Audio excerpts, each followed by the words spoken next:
Bismillahirrahmanirrahim. Assalamualaikum warahmatullahi wabarakatuh. Halo semuanya, gimana kabar kalian? Semoga kalian dalam keadaan sehat dan kalian masih tetap semangat dalam belajarnya. Nah, untuk sekarang kita masih membahas atau masih di materi nilai mutlak. Hanya saja untuk sekarang kita akan membahas mengenai pertidaksamaan nilai mutlak. Karena kan kemarin kita sudah membahas mengenai persamaan nilai mutlaknya. Nah, sebelum kita ke pertidaksamaan nilai mutlak, alangkah lebih baiknya kita mengetahui perbedaan tanda dari persamaan dan pertidaksamaan. Perbedaannya itu apa ya? Perbedaannya itu di tandanya kan. Nah, kalau misalkan di persamaan nilai mutlak, tandanya itu adalah tanda sama dengan. Tetapi kalau di pertidaksamaan itu yang membedakan adalah tandanya ada kurang dari, ada lebih dari, kurang dari sama dengan, atau lebih dari sama dengan. Nah, sebelum kita ke contoh-contoh soal dari pertidaksamaan, alangkah lebih baiknya kalian mengetahui dulu sifat-sifat dari pertidaksamaan nilai mutlak supaya memudahkan kalian untuk mengerjakannya nanti. Nah, sifat nilai mutlak itu ada 6, diantaranya adalah yang pertama nilai mutlak X itu sama dengan akar X kuadrat. Dan yang kedua adalah nilai mutlak X kurang dari atau sama dengan A, dengan A-nya itu harus lebih dari atau sama dengan 0, sehingga nantinya itu nilainya adalah X lebih dari atau sama dengan negatif A, dan X kurang dari atau sama dengan A. Nah, untuk yang ketiga adalah nilai mutlak X lebih dari atau sama dengan A dan A-nya itu lebih dari atau sama dengan 0, maka nilainya itu adalah X lebih dari atau sama dengan A atau X kurang dari atau sama dengan negatif A. Nah, yang keempat adalah nilai mutlak X itu kurang dari atau sama dengan nilai mutlak Y, sehingga nanti nilainya itu X kuadrat kurang dari atau sama dengan Y kuadrat. Yang kelima adalah nilai mutlak X per Y atau nilai mutlak X dibagi Y sama dengan nilai mutlak X per nilai mutlak Y. Dan yang terakhir adalah ketaksamaan segitiga. Kalau di ketaksamaan segitiga itu yang membedakan adalah selain penjumlahan dan pengurangan tandanya. Kalau misalkan di penjumlahan berarti tandanya itu adalah kurang dari atau sama dengan. Dan kalau di pengurangan itu tandanya adalah lebih dari atau sama dengan. Nah, kita langsung saja ke contoh soal.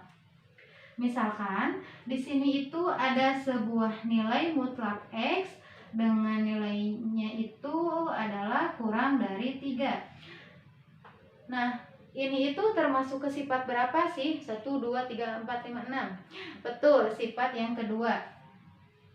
Sehingga nilai mutlak X kurang dari atau sama dengan 3 itu, maka nilainya negatif 3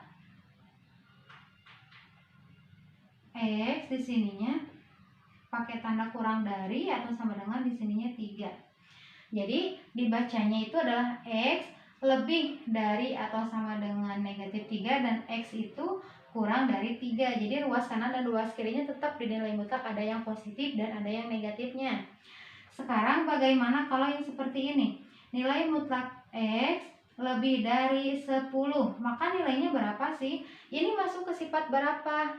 Betul, masuknya adalah ke sifat yang ketiga, sehingga nilainya adalah X lebih dari atau sama dengan 10 atau X kurang dari atau sama dengan negatif 10. Jadi lihat lagi soalnya itu masuk ke jenis atau tipe ke yang berapa ya. Dan ingat kalau misalkan ada nilai mutlak itu di ruas kiri dan ruas kanannya itu pasti ada yang negatif dan ada pun yang positif. Nah, ini baru 2 soal. Nah, sekarang kita beralih kepada contoh soal yang ketiga, di mana soalnya itu adalah nilai mutlak 2x dikurangi 5 kurang dari 3. Nah, ini itu termasuk sifat yang keberapa sih? Betul, ini termasuk sifat ke nomor yang kedua, di mana di sifat yang kedua itu adalah. Nah, sekarang kita beralih kepada contoh soal yang ketiga, di mana soalnya itu adalah nilai mutlak 2x dikurangi 5 kurang dari 3. Nah, menurut kalian ini itu termasuk sifat yang keberapa sih? Betul, termasuk sifat yang kedua, di mana sifat yang kedua itu adalah ketika nanti di hasil akhir X-nya lebih dari atau sama dengan negatif A dan X-nya itu kurang dari A. Nah, terlebih dulu sama kalian ditulis lagi aja soalnya. Soalnya kan nilai mutlak 2x dikurangi 5 kurang dari 3. Setelah itu, karena di si ruas kanannya positif, di ruas kirinya harus negatif, tapi tandanya jangan lupa memakai tanda ini lagi. Negatif 3 kurang dari nilai mutlak 2x dikurangi 5 kurang dari 3.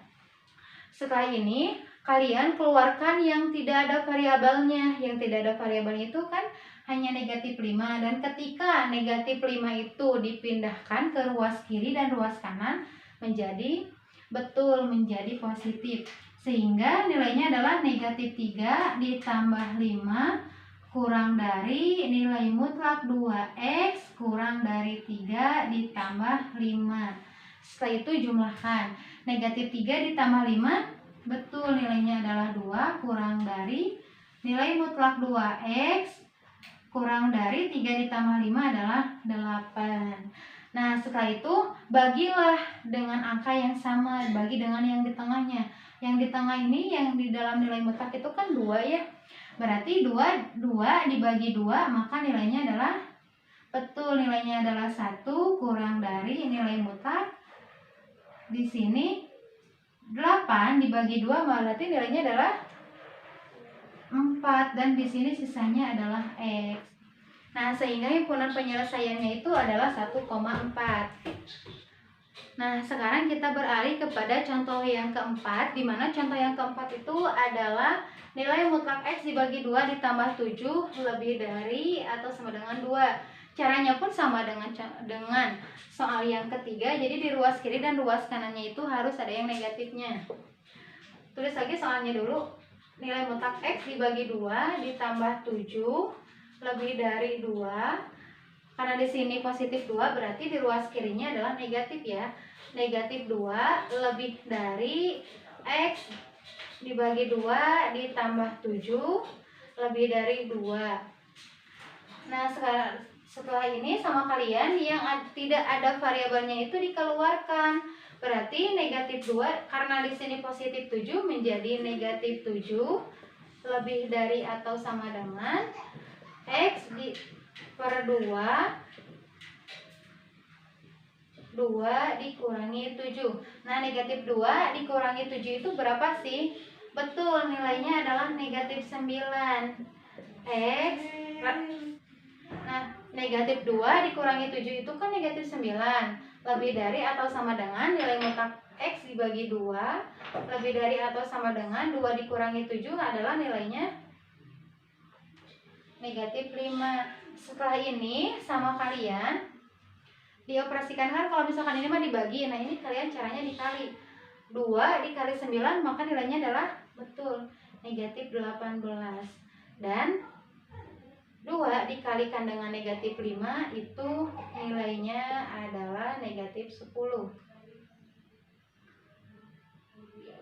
Sehingga himpunan penyelesaiannya itu adalah negatif 18, negatif 10. Nah, sekarang kita beralih kepada contoh soal yang kelima ya, di mana contoh soal yang kelima itu adalah nilai mutlak 2x ditambah 1 lebih dari atau sama dengan nilai mutlak x dikurangi 3.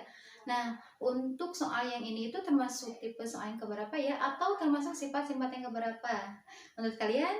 Betul, ini adalah termasuk sifat yang keempat, di mana sifat yang keempat itu nanti akan menjadi x kuadrat lebih dari atau sama dengan y kuadrat. Nah, terlebih dahulu kalian harus mengetahui nilai x dan nilai y-nya. Nah, x-nya itu kan 2x ditambah 1 dan y-nya adalah x dikurangi 3.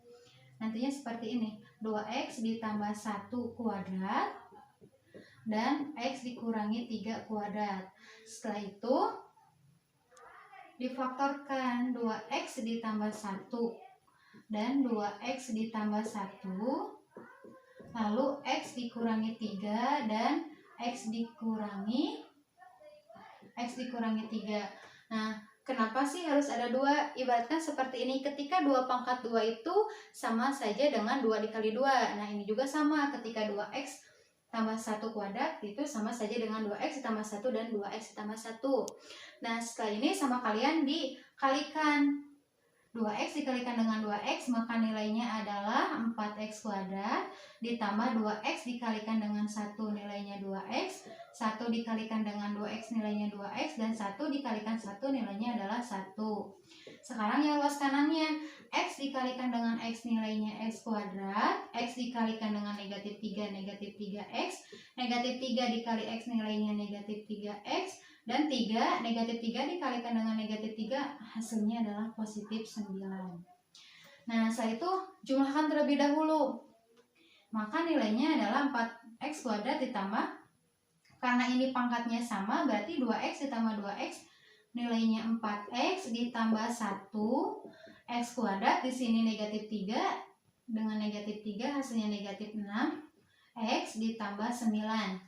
Nah setelah ini sama kalian kelompokkan mana yang ada variabelnya dan mana yang tidak ada variabelnya, dan mana yang pangkatnya sama dan yang tidak pangkatnya sama. Di sini kan pangkatnya yang sama itu adalah 4x kuadrat dengan x kuadrat. 4x kuadrat, di sini x kuadratnya positif, pindah ruas ke sebelah kiri menjadi negatif x kuadrat ditambah 4x, asalnya negatif 6 menjadi positif 6x, ditambah 1 asalnya positif 9 menjadi negatif 9.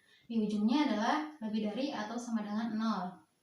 Operasikan lagi, 4x kuadrat dikurangi x kuadrat itu berapa sih? Betul, nilainya adalah 3x kuadrat. Ibaratkan seperti ini, ketika 4 dikurangi 1, ya nilainya adalah 3. Ini pun sama, 4x kuadrat dikurangi x kuadrat menjadi 3x kuadrat. Ditambah 4x ditambah 6x adalah 10x. 1 dikurangi 9 adalah negatif 8. Nah ini merupakan bentuk kuadratnya, tapi kalian belum mengetahui, belum menentukan nilai x-nya. Caranya itu kalian faktorkan, cari pemfaktoran ketika dikalikan itu hasilnya negatif 8 dan ketika dijumlahkan itu adalah positif 10x. Di sini adalah 3x dikurangi 2 dan di sini x ditambah 4. Kita uji dulu ya, betul nggak sih faktornya ini? Faktornya itu kan adalah 3x dikurangi 2 dan x ditambah 4. 3x dikalikan dengan x nilainya adalah 3x kuadrat. 3x dikalikan dengan 4 nilainya 12x. Negatif 2 dikali x adalah negatif 2x. Negatif 2 dikali 4 menjadi negatif 8.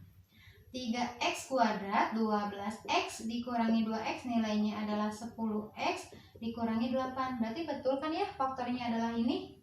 Nah sekarang seperti ini, cari nilai x-nya. 3x dikurangi 2 sama dengan 0. 3x sama dengan asalnya negatif 2, ketika pindah ke ruas sebelah kanan menjadi positif 2 dan x-nya nilainya adalah 2/3 atau x ditambah 4 sama dengan 0. X sama dengan asalnya positif 4. Betul, nilainya adalah negatif 4. Berarti nilai x-nya itu adalah himpunan penyelesaiannya x 2/3 atau x sama dengan negatif 4. Nah, ini merupakan contoh-contoh soal dari pertidaksamaan nilai mutlak. Nah, Ibu ingin tetap pesan buat kalian, meskipun masih dalam keadaan pandemi, tetapi kalian tetap harus semangat dalam belajarnya, jaga kesehatan kalian, dan kalian jangan pernah berpikiran bahwa kalian itu tidak bisa. Ingat, kalian itu bisa, yang penting kalian itu harus belajar, percaya kepada diri kalian bahwa kalian itu bisa. Terima kasih, tetap semangat. Wassalamualaikum warahmatullahi wabarakatuh.